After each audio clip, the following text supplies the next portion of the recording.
Great. Corey Anden. This is a little background about me. I've been in practice for quite a while. My areas of specialty are musculoskeletal medicine and pain management. I have other interests in orthobiologics and medical cannabis. Oh, she got my wrong slide deck here. We'll go with it.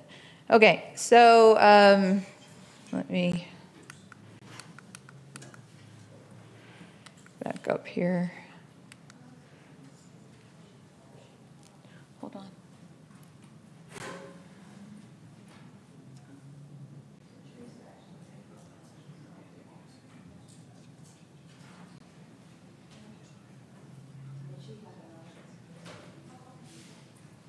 Okay.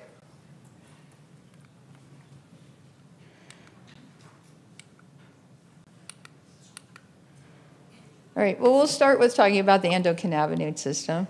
So this is a system in our body that we didn't learn about in medical school. Has anybody heard about the endocannabinoid system? Yes? Good. All right, so this is a system that's ubiquitous in the human body, mammalian systems, and invertebrates. It's different from the cardiovascular system or the lymphatic system or the nervous system. This is a cellular physiological system. So these are receptors that are on cell membranes throughout the body, and the purpose is to regulate homeostasis. So balance oversees the neurotransmitters and organ functions throughout the body. So this was a quote that was made: the endogenous cannabinoid system was named for the cannabis plant that led to its discovery, and one of the most important physiological systems involved in establishing and maintaining human health. So how was the endocannabinoid system discovered? We can't really talk about the ECS without talking about cannabis. So the ECS was discovered not until the late 1980s, early 1990s, by using the chemicals that are in the cannabis plant and wondering where they interacted in the body. So that was very difficult to do when the plant and the chemicals were illegal. There really was no ability to do this research. Only the University of Mississippi was allowed to grow some plants, and honestly, they didn't really represent what was available in what we call the black market or the traditional market, but there were substances available that could be tested. But in reality, most of the research took place in Israel. So Dr. Raphael Mechoulam and his team discovered the major phytocannabinoids in the cannabis plant. So we use that word phytocannabinoids to refer to the plant cannabinoids. And then we also have in our body what are termed endocannabinoids. So we'll talk about that later. So he and his team were able to identify these chemicals that were in the cannabis plant. So those are some chemicals that we're familiar with. So THC, or technically delta-9 THC, and CBD. We've heard of those chemicals, correct? We see them everywhere now. That led to the development of synthetic cannabinoids to further study the internal endocannabinoid system. So the scientists developed chemicals that were similar to the plant chemicals. They can attach markers. They're injected into the body, and we see where they go to different receptors in the body. So originally, thinking about THC as the psychoactive component of cannabis, they really expected to just find that the THC interacted with receptors in the brain. And really what they found was that it interacted with receptors all over the human body. There really is virtually no organ system which does not have endocannabinoid receptors.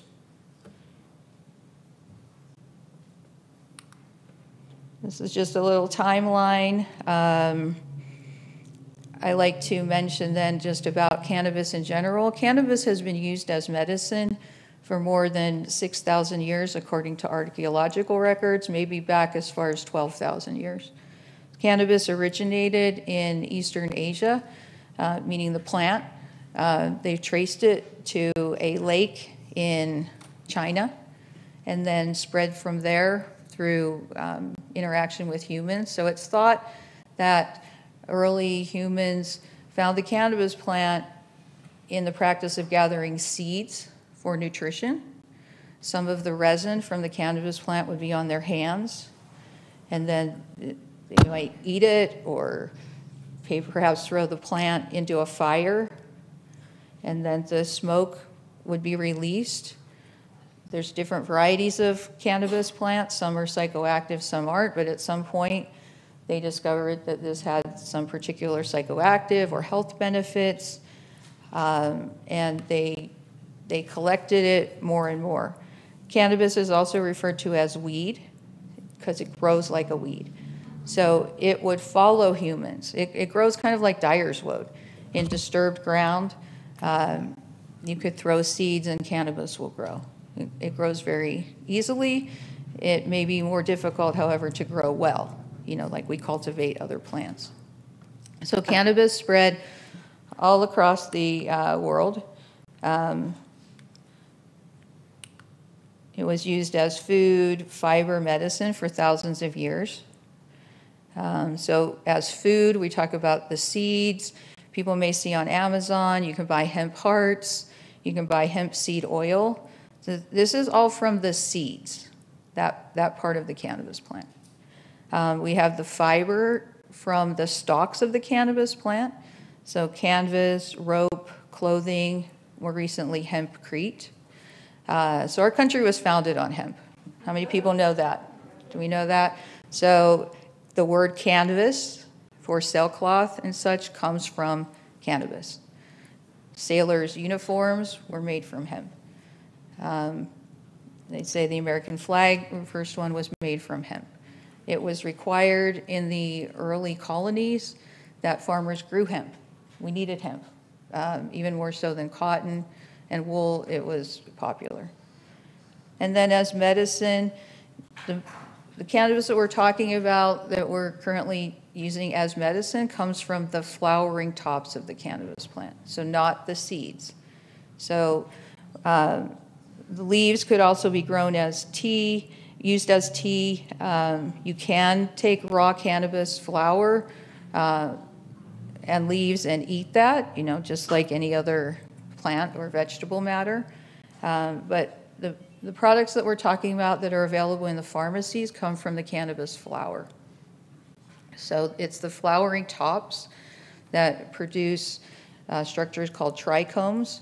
Has anybody ever looked at cannabis flower, the cannabis bud? No? So there's little crystals that grow on the cannabis flower. That's a good quality flower. They're very fragile. They can get broken off easily, so they have to be carefully packaged, because that's where all the medicine is these little tiny crystals, and it's all oils. And that's another reason why it was difficult to determine this as a medicine. Most of the pharmaceuticals that we're aware of today are hydrophilic. They're water soluble. Pharmaceutical companies like drugs that are water soluble. But cannabis medicine is lipophilic. It's oily.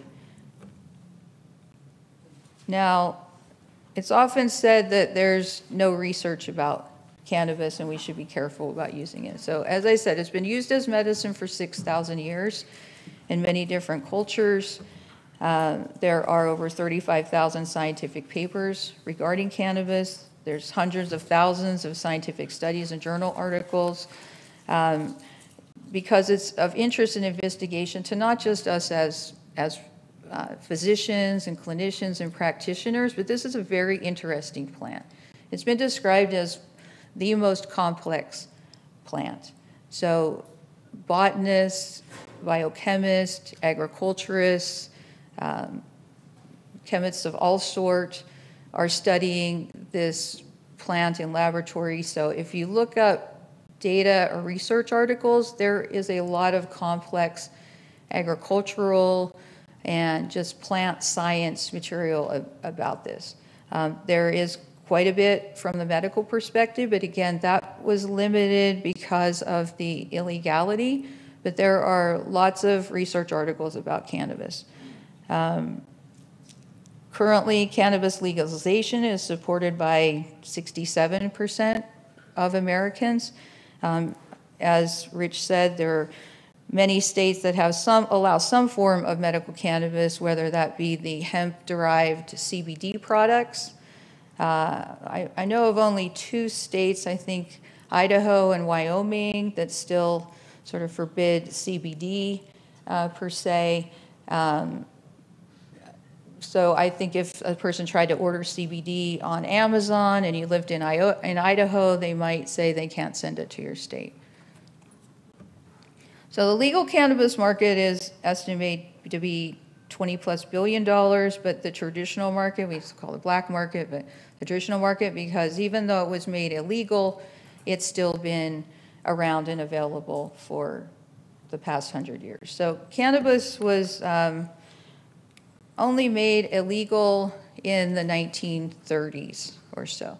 Prior to that, it was in the United States Pharmacopoeia, very popular medicine. It was called cannabis. It was in many of the Western world tinctures, mostly available to middle and upper class individuals as medicine, maybe mixed with opium, maybe cocaine, but we're talking it as more of a plant-based derivative rather than a pharmaceutical.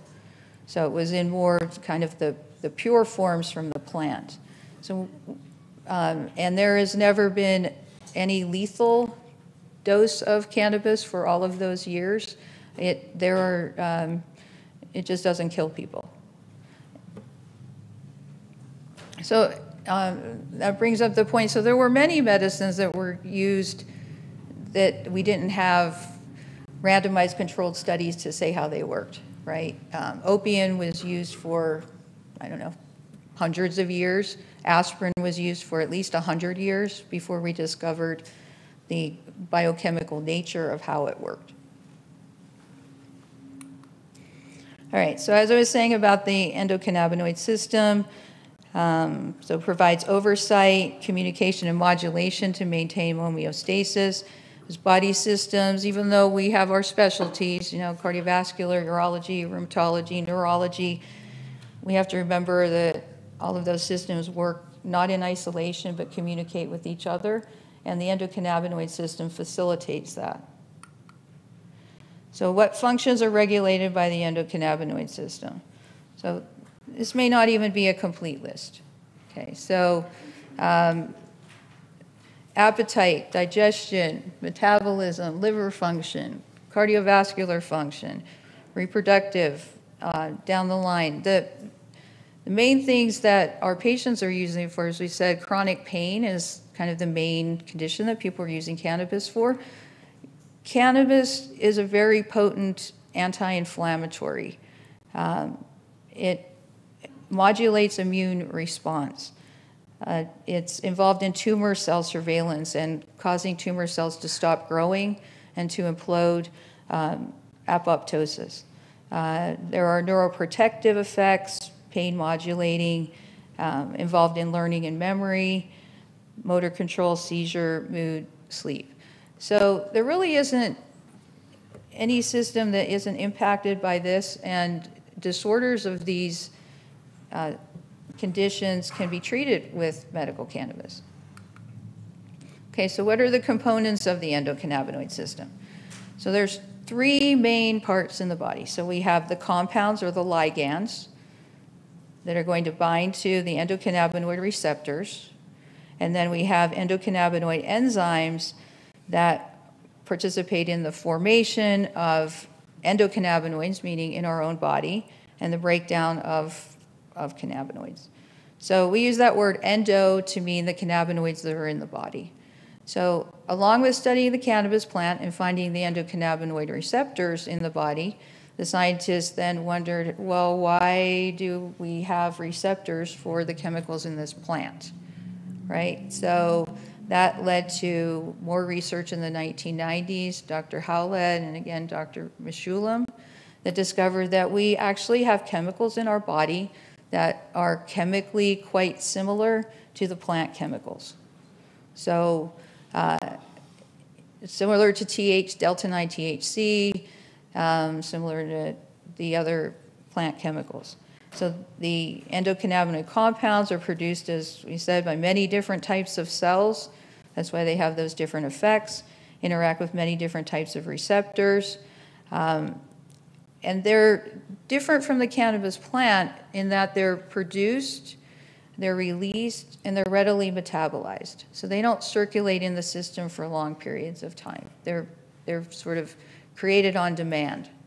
So different from the phytocannabinoids from the cannabis plant, when that's taken as a medicine, it stays in the system for a longer period of time to have the desired effects. So endocannabinoid receptors are located in cells of the brain, spinal cord, nervous system, immune system, GI tract, endocrine, reproductive organs, skin. That's why they can have all of these different types of modulating effects. So the enzymes participate then in the creation and the breakdown. Okay, so the endocannabinoid system. So the main endocannabinoids are termed anandamide and 2-AG. You can see that list of receptors there. So those are familiar terms, the G protein coupled related receptors, right? We know about those in our system, PPAR. But CB1 and CB2 are the main, or what we call classic cannabinoid receptors. So CB stands for cannabinoids. So CB1 and CB2. And then on the right are some of the enzyme transporters that facilitate the use of those chemicals with the receptors.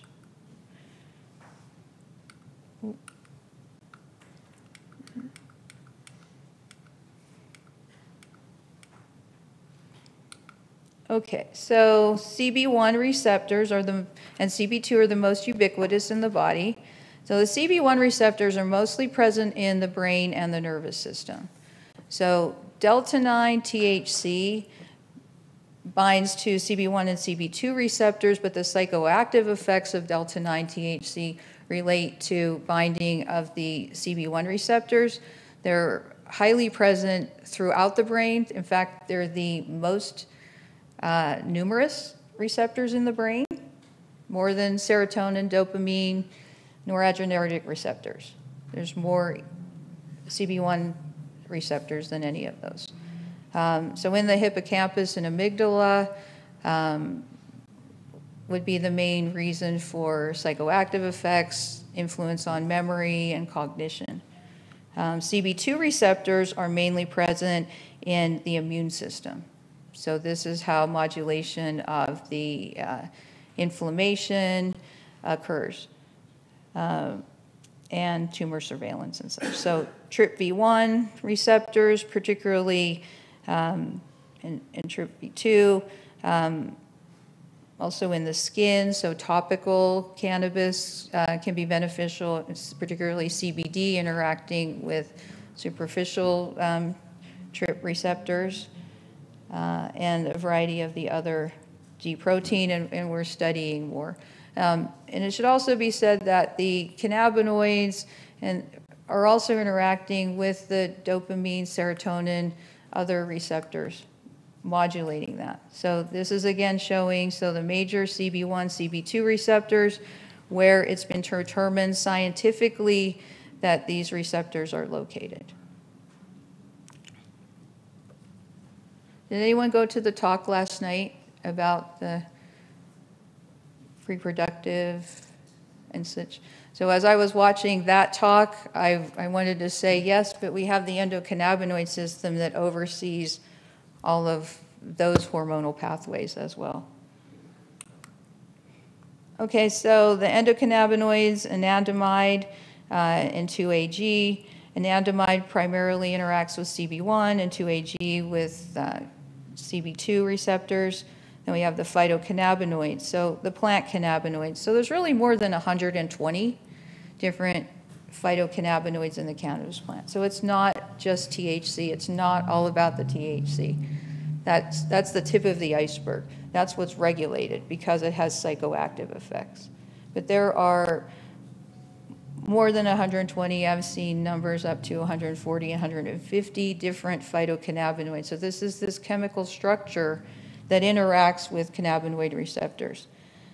So we know mostly about delta-9 THC, that's the most studied, and then cannabidiol, CBD, which is the not psychoactive effects. And then we have the pharmaceutical and synthetic cannabinoids, so dronabinol, marinol, sesamet, epidiolex, nabiximols, or Sativex, which isn't legal here. So there's many of them were developed for research means, but then pharmaceutical companies got involved because cannabis is popular. Pharmaceutical companies cannot patent a plant medicine, so they have to create it as a pharmaceutical. They could get that from, plant extracts. So Sativex is an extract of cannabis that's low dose THC combined with CBD. It's not available here. The other ones are synthetic that mimic the delta-9 THC. And they're monomolecular drugs, like all pharmaceuticals. So cannabis is plant medicine, so we're talking about many chemicals acting together. And we call that the entourage effect. Has anybody ever heard that word? Entourage or ensemble effect. So we have 500 chemicals working together. So cannabis just doesn't have cannabinoids, phytocannabinoids. There's also chemicals called terpenes.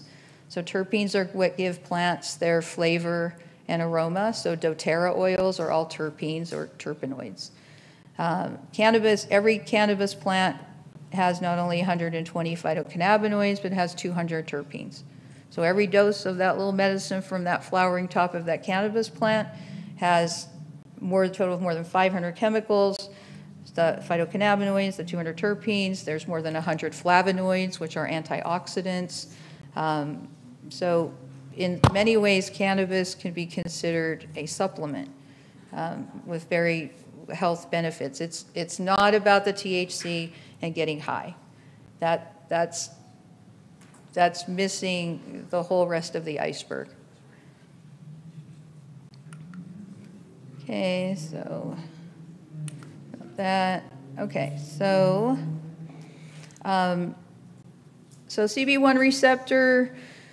Anandamide the name was given, it's called the bliss molecule from Sanskrit because of the euphoric effects that it produces in our body. Now, this is the endocannabinoid. This is the one that's in our body. So the runner's high that we always assumed was endorphins and enkephalins from the opioid system, no, it's really anandamide. So when you're feeling really good, and you just feel happy, and that euphoria that you get, it's anandamide that your body's producing in response to whatever environmental or good things that you're doing to your body that helps that to be produced. Released during meditation? Yes, meditation. Well, I don't know how to do that. Do you want to do that? Can you do it? Oh, okay. I'll just keep talking. So, yeah, I have a slide in here that talks about endocannabinoid system tone. So we all have an endocannabinoid system, just like we want our cardiovascular system to be in good shape. We can have our endocannabinoid system be in good shape because it's modulating everything and helping us to be healthy and feel good. So it's the usual suspects. A healthy diet, more plant-based diets. Dark chocolate, chia seeds can contribute to that. Hemp seed oil is one of the healthiest fats. It has omega-3s and omega-6s in the perfect balance. We talk about fish oil, but hemp seed oil can also be very good. So meditation, yoga, and we talk about exercise. And, I maybe get a little addicted to exercising, but the idea is that we're just not routinely just, getting up at 5 o'clock in the morning and going to Orange Theory if we don't enjoy that. It has to be purposeful and enjoyable activity to stimulate our endocannabinoid system. Getting out in nature, outside, breathing fresh air, smelling the terpenes in all of the plants in the forest, the plants and the flowers and all those terpenes, aromatherapy, just sort of natural aromatherapy, interacts and improves our internal endocannabinoid system. Okay, here it is. You ready? Any questions while we're waiting for my other slides? Yes? You said it's anti-inflammatory effect on the immune system. I'm guessing it doesn't have any immunosuppressive effects. Modulates the immune system. So there are studies about autoimmune disorders. So I'll get to this slide. So we could have dysfunction in the endocannabinoid system, right? Where just genetically our receptors aren't working right, we're not producing enough anandamide and such. I guess So, what I'm thinking of is infections, cancer, things like that. right, so it modulates that. So if we have an overactive immune system, like autoimmune disorders, like rheumatoid arthritis, the endocannabinoid system modulates that and calms that down. So people with rheumatological disorders often benefit from cannabis. So I say it lowers their inflammation, their ceiling from here down to here, so the body can better regulate it. But on the same hand, if you had an infection, your endocannabinoid system is going to ramp up. There are receptors on B cells, T cells, macrophages to go and fight that infection. So it regulates homeostasis, it knows what to do. Now, the only instance is there are some research studies that if we're using cannabis in tumor cancer, because there are studies out of Israel where they've taken different varieties of cannabis extracts, because there's thousands of different varieties of cannabis that have different combinations of those 500 chemicals. So they've plated them in the lab with different cell lines of different cancers. You know, I'm not a cancer specialist, but say there's multiple different kinds of breast cancer and pancreatic cancer and prostate cancer. So they did where they took 12 different cannabis strains and 12 different cancer cell lines, so 140 different, and they determined which variety worked on which cancer cell. So as we look at it more as a pharmaceutical or treating disease and cancer, maybe one day we'll have, if you have this cancer, we're going to use this particular cannabis extract. Because cannabis can recognize tumor cells that are just growing without boundary or rules. It recognizes those and it causes apoptosis. So there are people who have been treated with cannabis for cancer. It might not eliminate the cancer, it might not make it go away, but the cancer stops growing. So people live with their dormant cancer. So there's published literature about it, people can research about that. Yes? So at times, I'll make a comment on this good question here about maybe negative interaction. Really, when it modulates in the body, isn't it just a signaling molecule kind of encouraging the body to go regulate itself and release the proper peptides and proteins rather than Neurotransmitters and such overseas that, it gets complex. That's why there's thousands and thousands of articles. Oh, but what I was going to say, so when people are getting chemotherapy and they want to mount a good immune response, there is some research and the specialists will go back and forth about this, maybe not using cannabis when you have a strong chemotherapy. We want to use that chemotherapy. We don't want to stop the chemotherapy drugs by using cannabis. That's about the only time you would hold back on it. Does that make sense? Because it might stop the body when you have chemotherapy. It's to help stimulate your body's response to fight the cancer. So you don't want to stop it by taking cannabis. Now, You're talking about immunotherapy. immunotherapy, yeah, I guess. Immunotherapy. Major use for nausea.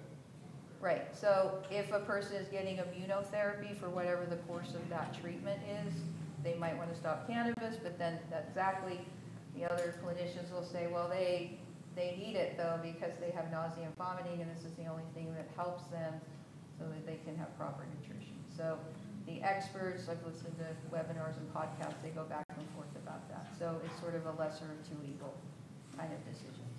So, that really it requires that the people in that area, particularly oncologists, immunotherapy specialists, understand the different aspects of that. It's interesting, homeostatic effect, because most of the anti-inflammatory immune drugs are immunosuppressive. Fortunately, in allergy and asthma, they don't cause problems, but Immunotherapy for cancers can sometimes trigger autoimmune disease, for example. It becomes very complicated, and I, have some other. It doesn't want to load, so Okay. we'll just continue. But, the endocannabinoid receptors do interact with COX-2 receptors, so I have a slide in here somewhere about what we call the expanded endocannabinoid. So, right, so there's that.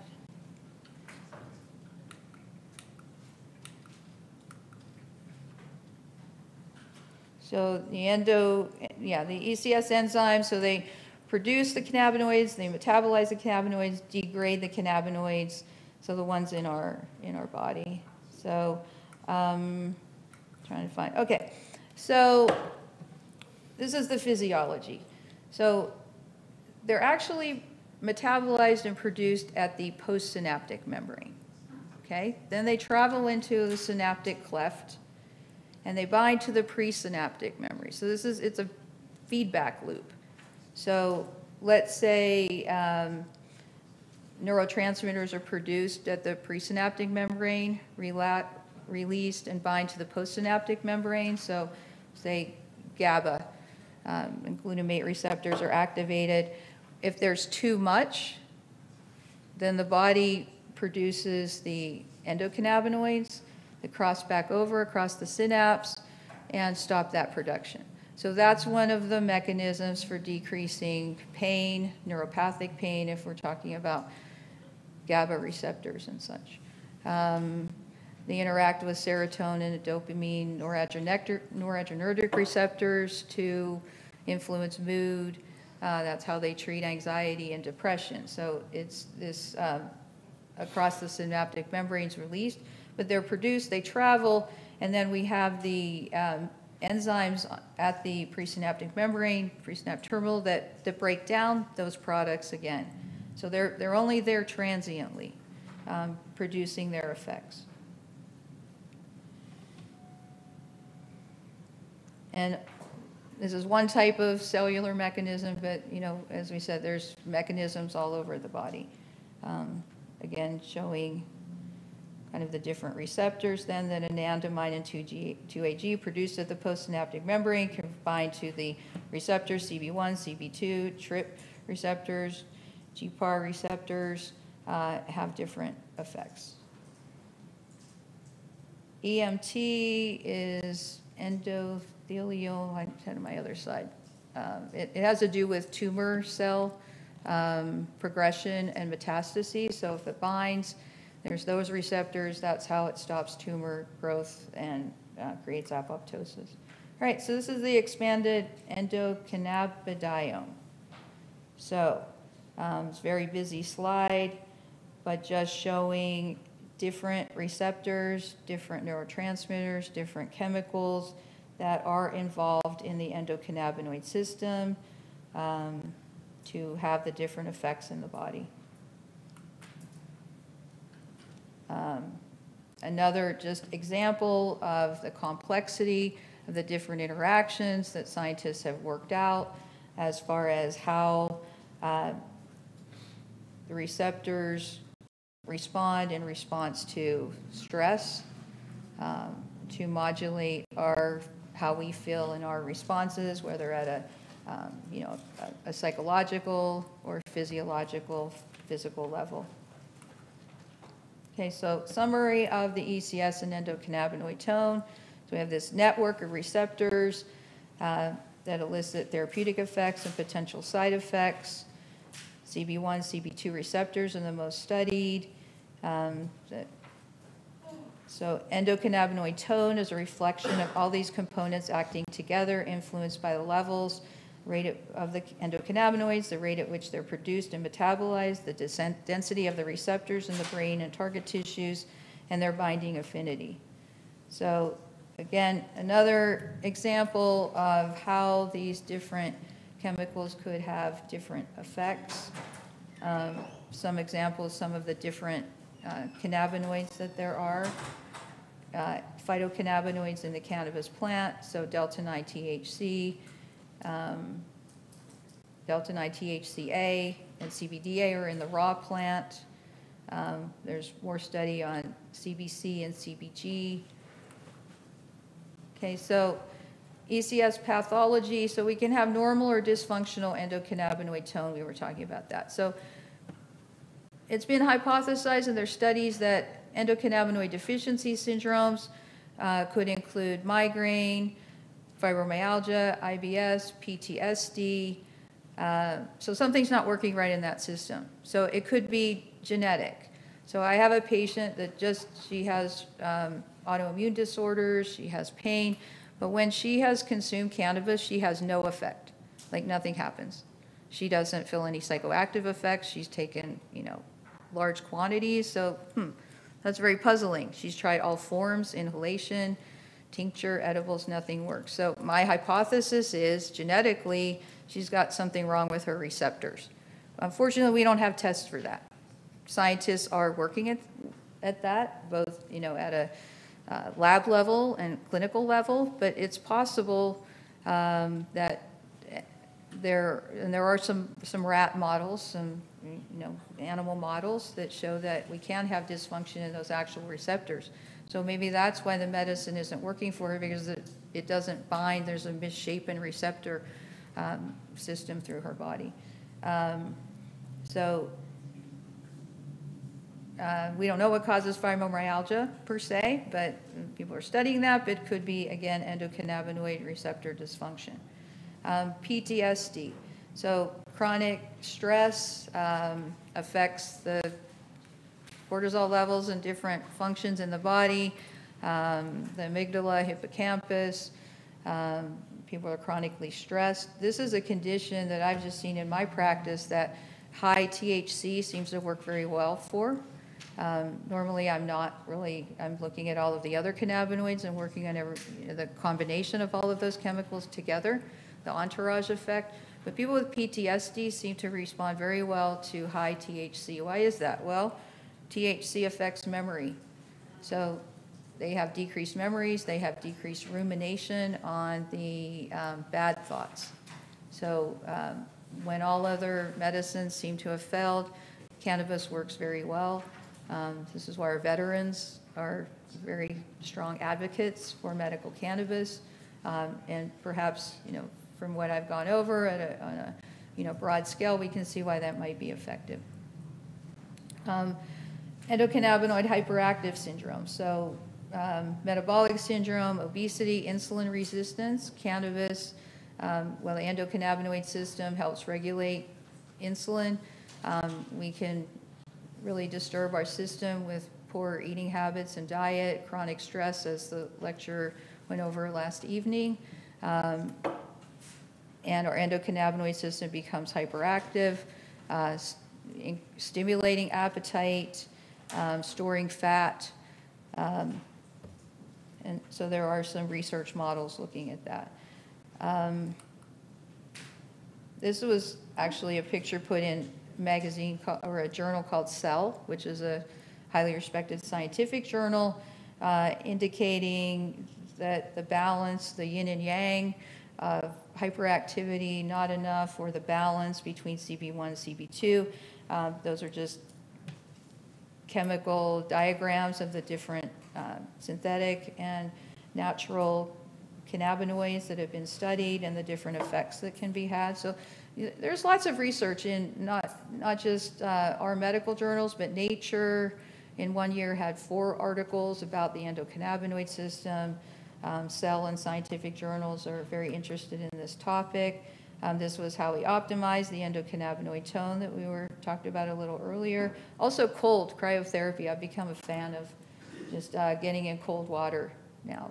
There's a very healing effect from that, sort of the Scandinavian cold, hot alternating can stimulate the endocannabinoid system. All right, this is perhaps how it affects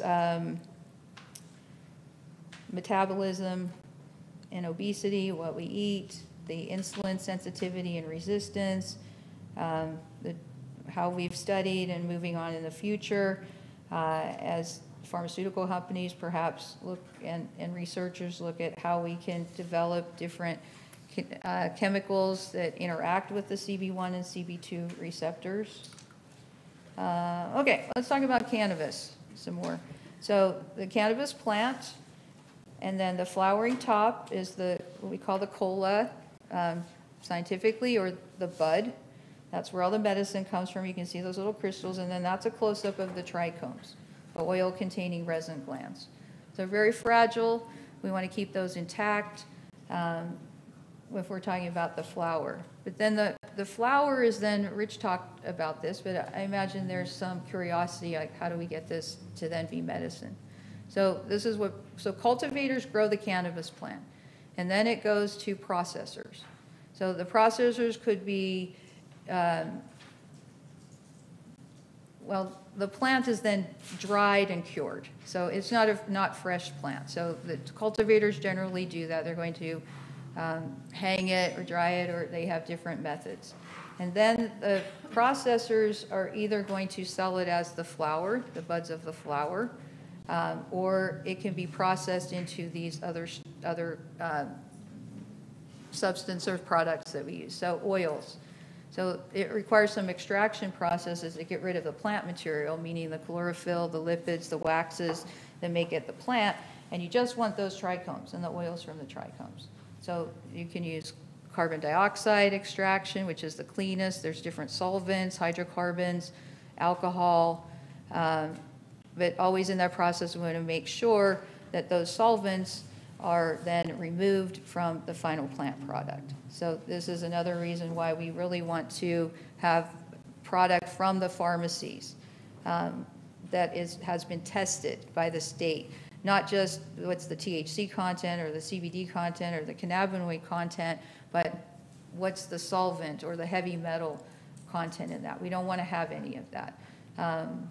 People may be familiar, a few years back in 2019, we had that e-vaping crisis, the vaping oil crisis. That wasn't from cannabis flower.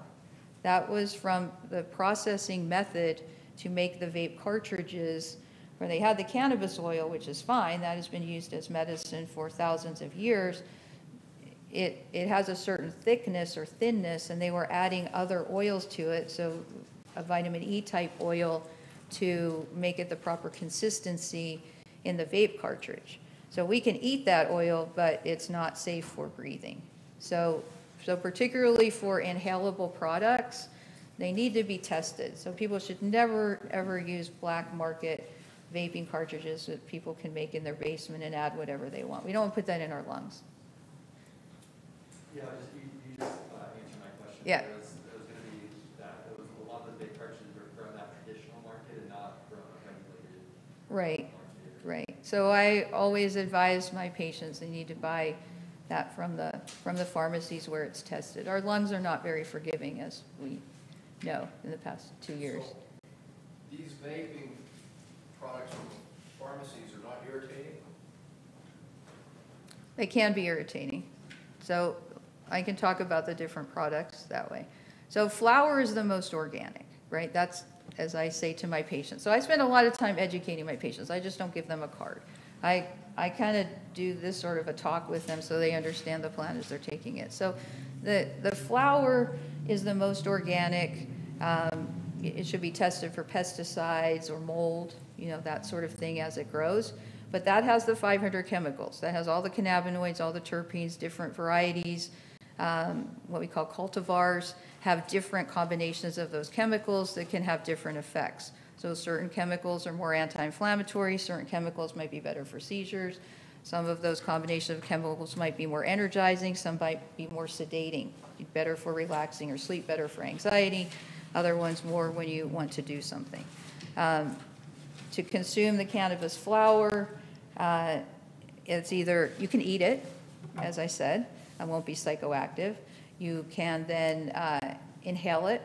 The traditional method has been rolling a joint or pipes or bongs per se with a lighter, but that's really very hot. A lighter is 2,000 degrees. The chemicals in the cannabis plant really, they vaporize, become available via inhalation at temperatures more like baking temperatures, 300 to 428 degrees, and that's what vaporizers work at. So he showed you a picture, but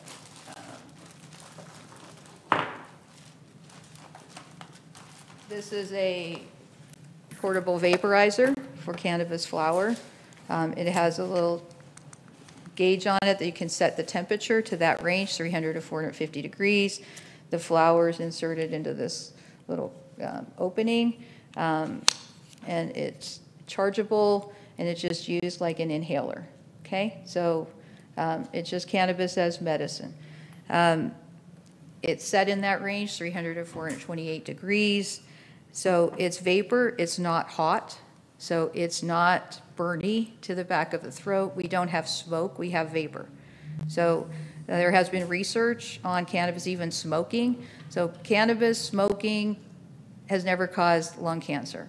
I suppose if people are smoking high quantities, I guess you could have some lung tissue damage, but cannabis is anti-tumor. It doesn't cause cancer, right? So inhalation is just a quick method of getting it into the body, into the lungs, into the bloodstream, transported through the body to all those receptors where we want it to go to. So at the lower temperature, if smoking's not dangerous, vaporizing is going to be even better, right? So because it's at a lower temperature, we don't have smoke, we don't have ash, we don't have those going into our lungs. When it's vaporized, it's not as aromatic. People always talk about the cannabis smell. Well, there's a definite smell from the terpenes when you're burning or combusting cannabis. It's like a forest fire. When you're vaporizing, it's not, those terpenes are very subtle. The cannabinoids don't have any smell. It's the terpenes that are in there that create that typical cannabis smell that we're familiar with, some of us.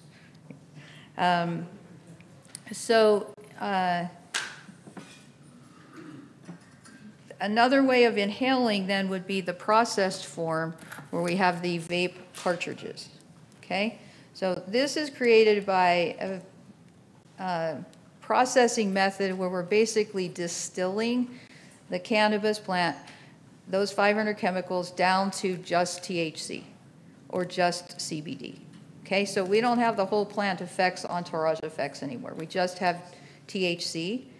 And then typically what happens is companies purchase terpenes from other vendors. I'm going to use doTERRA oils, but they're companies who create cannabis or terpenes for cannabis products. So they may not be from cannabis. Mostly likely they're not from cannabis. But the terpenes in cannabis are the same as the terpenes in other fruits and vegetables and flowers. So like, for example, limonene is a common terpene. It comes from lemon, lime, citrus fruits, a lot from the rind.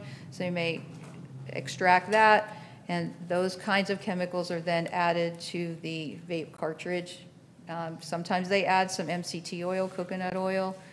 Still iffy, on whether that should be inhaled or not. So this is not the orange. I call this the Sunny Delight. Okay, so, and then this cartridge is then used on some sort of a different kind of vaporizer for the oil. So it's kind of like this other vaporizer, or the vape pens.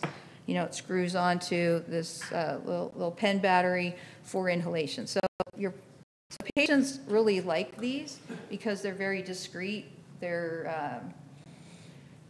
But to me, they're not as medicinal per se as the other products because they're very high potency THC and a few terpenes. They're going to have more of the psychoactive effect. Good for people with PTSD or people who benefit from the high THC, not so good for most everyone else. We're looking for more medical benefits. We want the combination of all those chemicals. I'm more a proponent of a combination of CBD and THC, more medical, less psychoactive, for all of those other anti-inflammatory, et cetera, effects that we were looking at. So when you combine THC and CBD, you have less psychoactive effects. So people can function, you know, it's not impairing. So it's not, THC isn't an all or none. It's like talking about alcohol content, right? So sometimes people go to buy products and, you know, we're excited and we think it's all about the THC. It's not all about the THC, as I said. That's the tip of the iceberg. It's like going to a liquor store and saying, I want the highest alcohol content that you have. I just want to buy grain alcohol, right? People don't do that, right? They're into artisanal beers and, you know, $500 bottles of wine and cognac because it's the terpenes. It's the flavor and the aroma and the different effects. And those aren't even medical, right? Cannabis has medical effects. So we're looking at all that combination of the chemicals. So why people use inhalation is because you have an immediate effect. So as Rich alluded to, we're talking about, so migraine, or a person is severely anxious, they have a panic attack, you know, they want medicine right now. So high THC wouldn't be what we would recommend. High THC, like high alcohol content, you know, has consequences. High THC alone could actually aggravate anxiety. So better that we have a product that has more of the non-psychoactive CBD, which is more relaxing, calming. CBD tends to bind more to the CB2 receptors. And so it has less of the psychoactive effects, but all the other medicinal effects, relaxing effects. So a little bit of THC. CBD alone doesn't work very well, and maybe THC alone doesn't work very well, but we want them working together to have the best medicinal effects.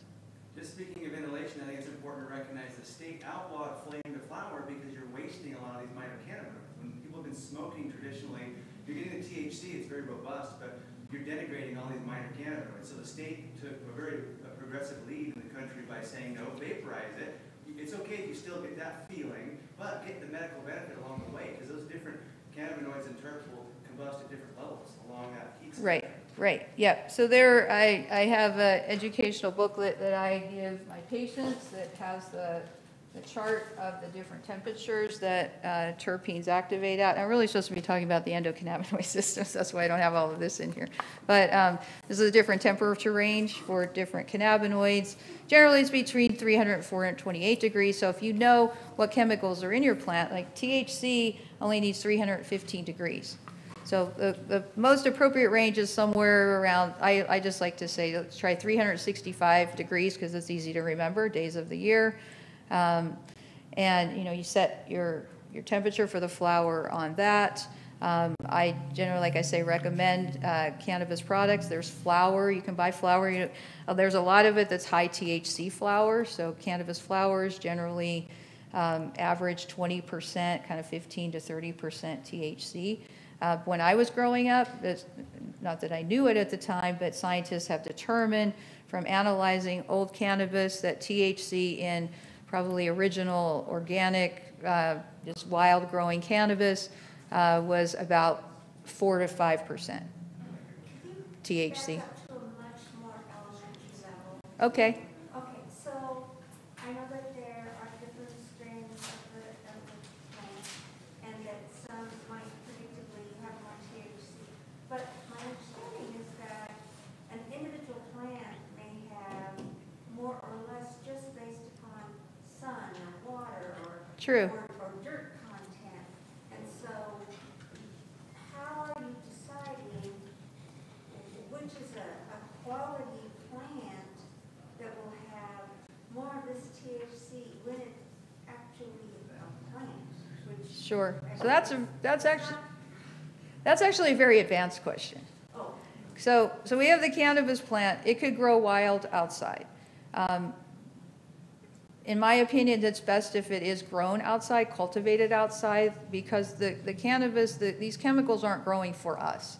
They're growing because the plant is reproducing, it's attracting pollinators, it's eliminating predators. So it does respond to environmental pressures. So sun, wind, heat, water, all of those sorts of things. So when they're cultivating cannabis plants these days, so there are people who study the genetics and the genomics of cannabis plants.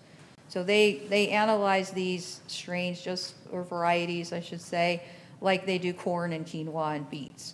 So they know the genetics. So they select a plant that they think is optimal and they want to grow that. There's a lot of factors.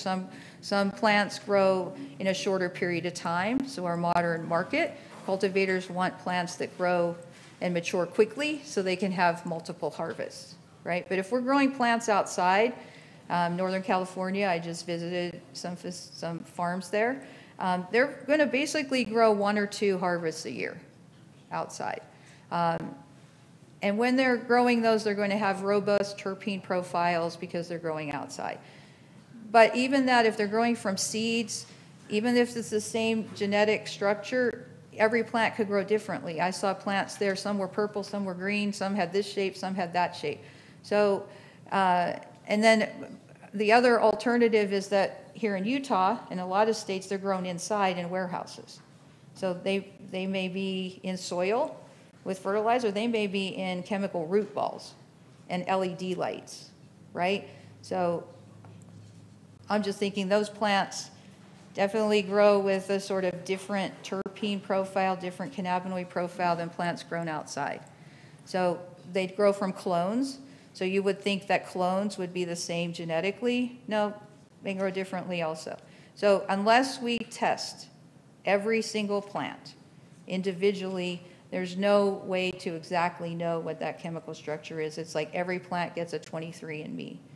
But you kind of put it in a ballpark that this variety grown in these circumstances is going to have this percentage of these chemicals. What they do test for with the labs in Utah is the THC content, CBD content, and bad things. Mold, microbials, solvents, heavy metals. So we don't test for terpenes in this state.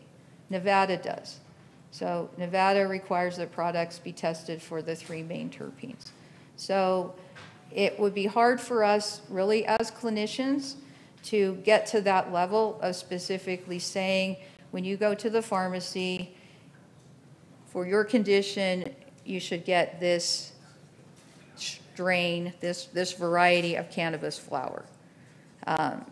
It's very difficult to do that. What I can do is there's 20 different cannabis flower varieties available to purchase. Basically, we have very high THC, we have moderate THC, we have one that is a CBD THC mix, and we have one that is a non-THC CBG flower. So what can I tell people? From a medical standpoint, I say purchase the CBD THC mix flower unless they have certain other condition or they know that they respond to the higher THC.